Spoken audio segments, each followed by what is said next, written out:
Okay, everyone, how's everybody doing? Let's get rolling here. Hope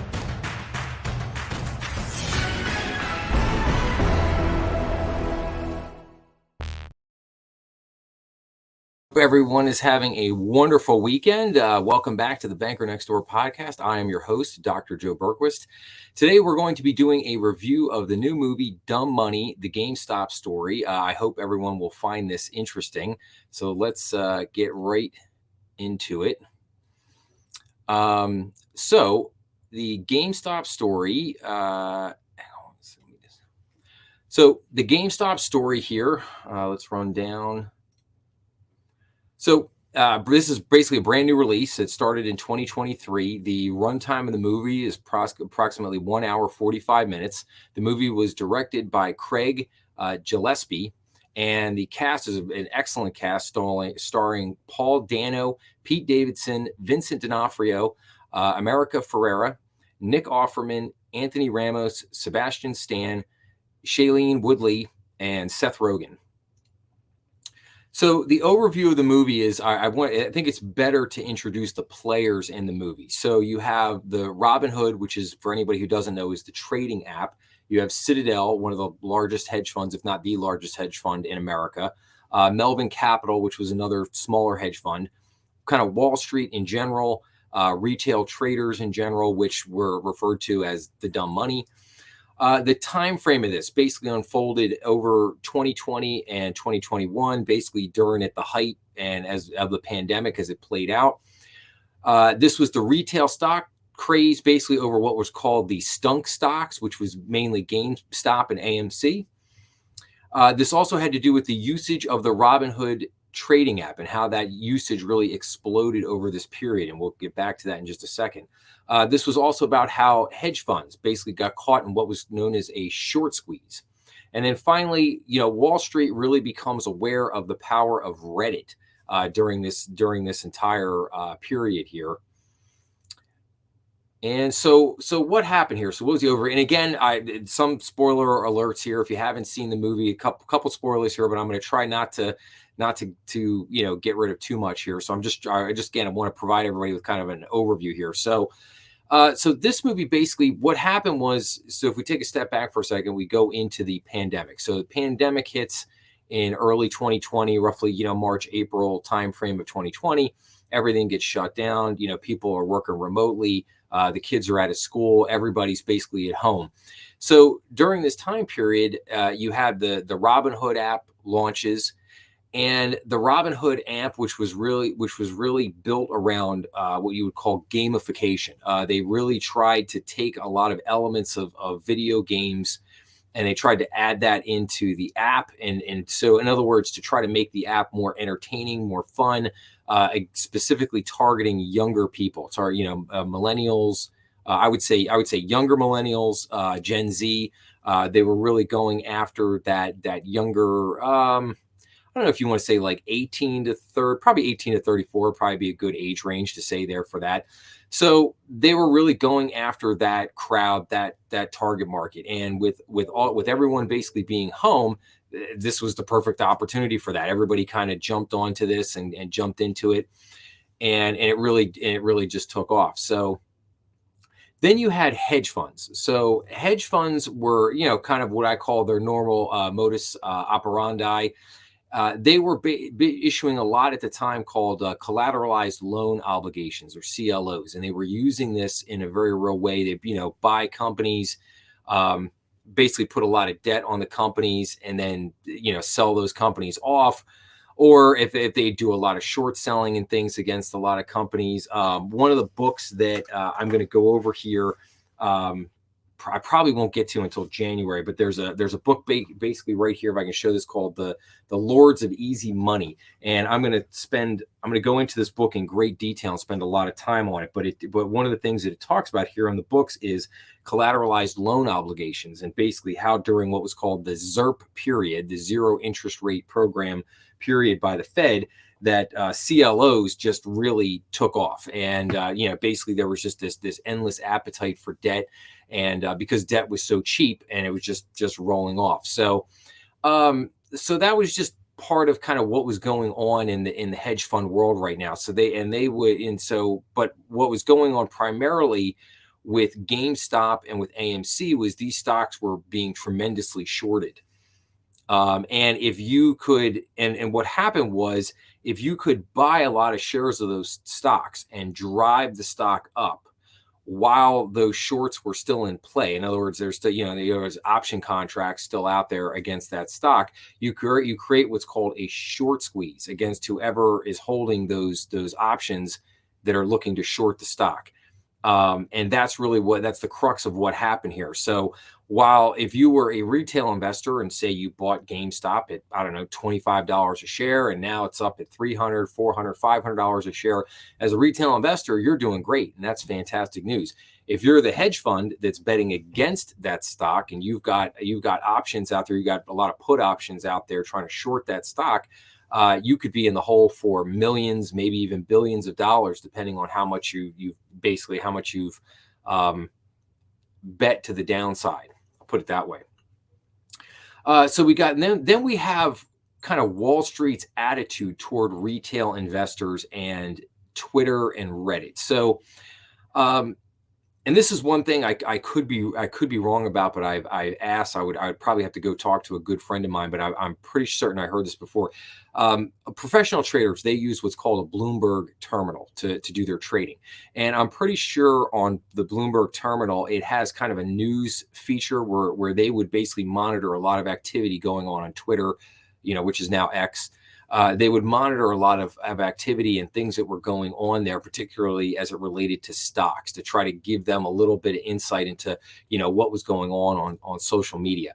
But I don't believe that people on Wall Street necessarily, as maybe a few people were, but I don't believe as a whole they were really paying attention to Reddit. And what is Reddit? So for anybody who doesn't know, Reddit is basically like an online forum. A lot of different boards and forums on Reddit. You can go on there and get into any different types of many different types of groups, topics, different things like that. But there was one board on there called Wall Street Bets, where a lot of people who were into a lot of retail investors that were into investing, they would go to Wall Street Bets to just talk about what they were doing, the trades that they were making. People would talk about stocks they like, things that were going on, stuff of that nature. And there was a huge number of people on Wall Street Bets. And as this thing unfolded, more and more people got onto Wall Street Bets on the Reddit site. And it just like I said, like any mania that has happened before, it just exploded. So, and retail, and the problem was that Wall Street's attitude toward the retail investors, they were considered dumb money. In other words, retail investors always lose. If you want to use the casino analogy, that the house always wins.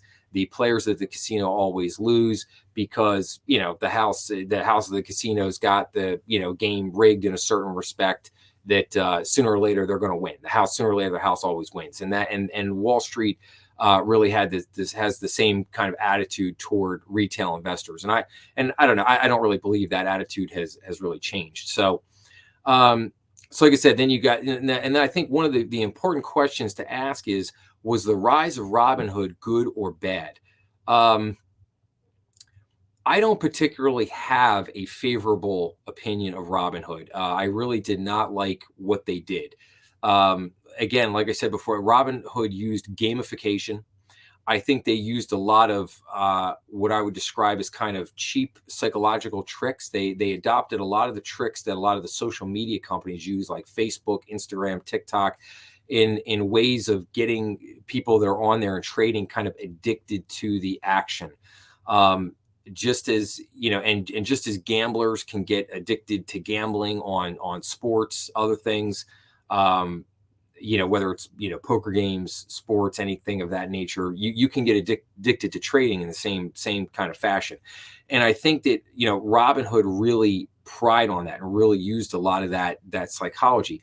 The other thing was that Robinhood did not explain to their customers how they were making their money. Robinhood was the first first platform to come out and basically say, hey, we're going to do no cost trading. We're basically we're going to charge you $0 for trading and making trades and stuff like that. And then that kind of swept through the industry. And you saw like when TD Ameritrade was still around, TD Ameritrade dropped their trade cost to zero, and then Charles Schwab did it. Now Schwab owns TD Ameritrade.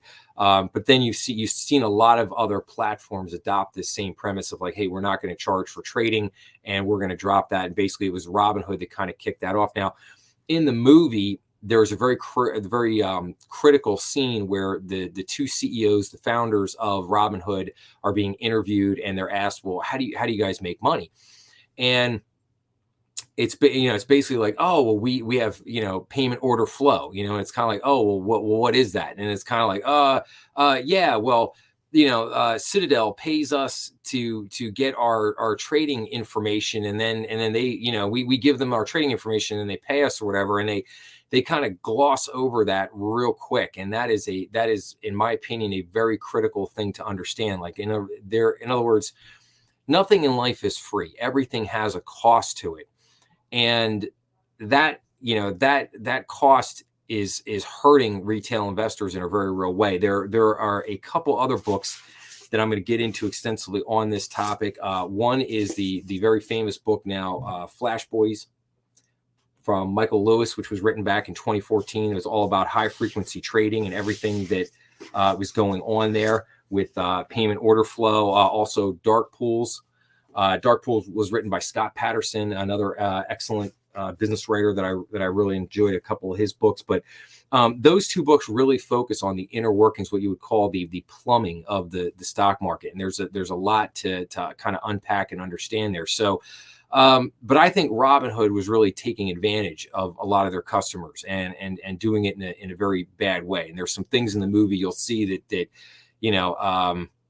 yeah, I think they should have gotten in a lot more trouble at the end of the day than they did. So, and then we get to our main protagonist of the movie, Mr. Keith Gill, who operates under a stage name, a pseudonym, if you will, of Roaring Kitty on YouTube.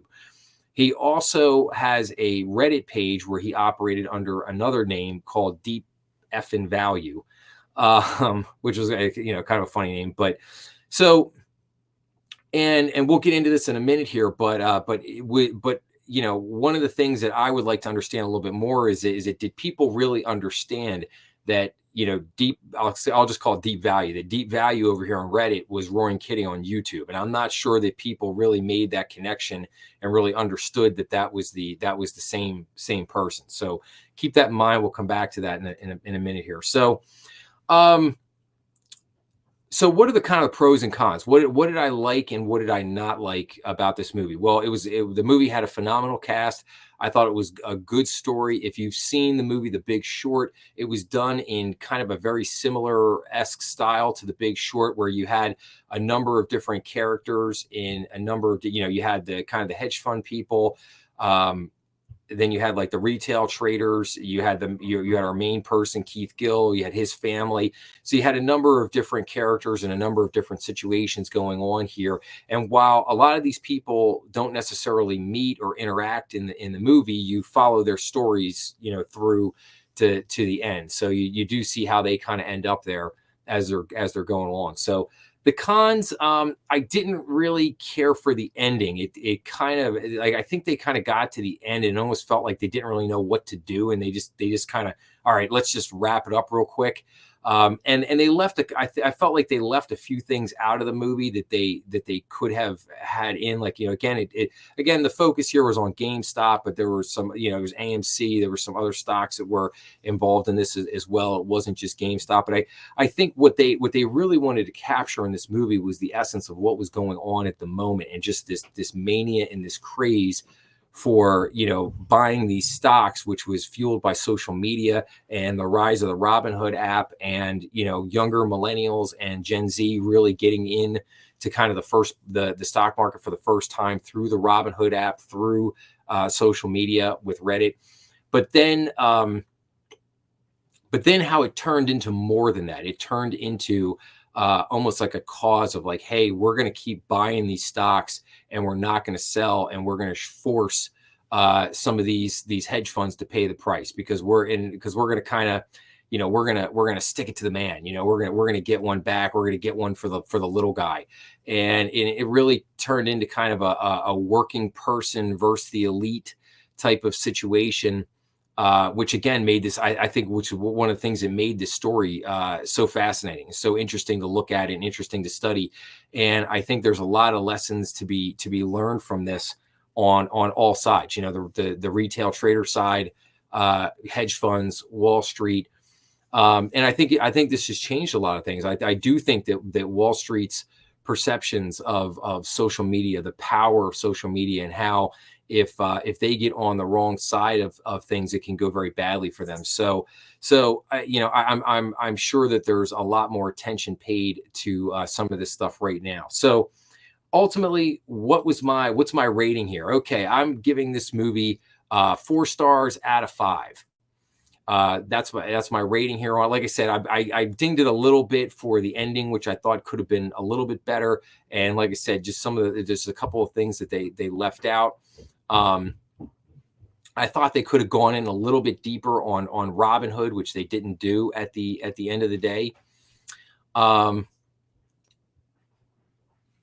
But overall, I thought it was a very entertaining. It was a very fun movie to watch. It was very entertaining. I thought the director did a good job of just making his point at the end of the day, really hitting on what the crux of the story was, and that was kind of the mania that developed. Like I said, kind of the working class versus the elite type of situation that it turned into. And then ultimately how things unfolded. And it was kind of interesting because it ended, but it ended, but it didn't end. Like there again, it took a little bit longer, I think, to play out than necessarily what they had time for to squeeze into an hour and 45-minute movie. But definitely highly recommend the movie. It was a lot of fun. I really enjoyed it, and I suggest everybody go on and check it out whenever they have time. Right now the movie's out, right here it is right here. I mean, right now the movie's out on DVD. I'm old school. I like to buy DVDs. I believe, as an old attorney friend of mine told me a long time ago, possession is 9/10 of the law. So if you're under 30 years old and you don't know what that phrase means, I suggest you Google it. It might be thought provoking for you at the end of the day. But that said, thank you very much for joining me, guys. If you like this video, please give a thumbs up, but please make sure to like and subscribe. Please make sure to go check out thebankernextdoor.com. And, again, if you have any comments, please leave the comments. I always try to get back to people as best I can. And please stay tuned. I do have a couple of good other episodes coming up here before the end of the year. And I look forward to getting back with everybody real soon. So thanks a lot and enjoy. Have a great week. Talk to you again soon.